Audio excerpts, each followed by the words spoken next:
Good morning! 8:26 na ng umaga. Grabe maulan dito sa Bicol. Madilim ang kapaligiran. Ayan o. Maulan, kagabi pa yan. Madilim. At adjust sana bukas.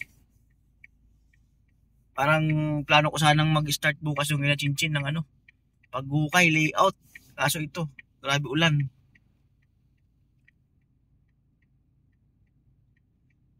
Pagsubok na naman sa pag-start ng bahay ni Chinchin, maulan.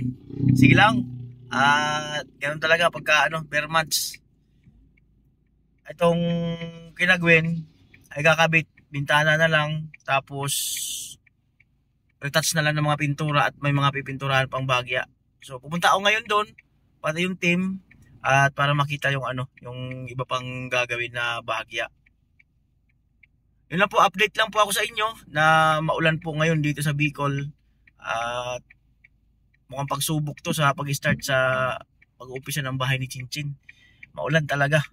Ayan napakadilim.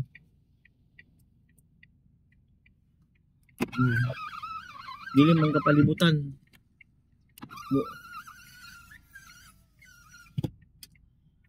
Yan lang po ang update ko sa inyo. Muli, salamat po muli sa patuloy na suporta sa amin sa Team Pakaway. Ayan, bali tapuan ngayon si Kuya Gatcho. So, wag ko kayong bibitaw para para mapanatili po natin. Ayan. Salamat po muli. Ayan, bye-bye.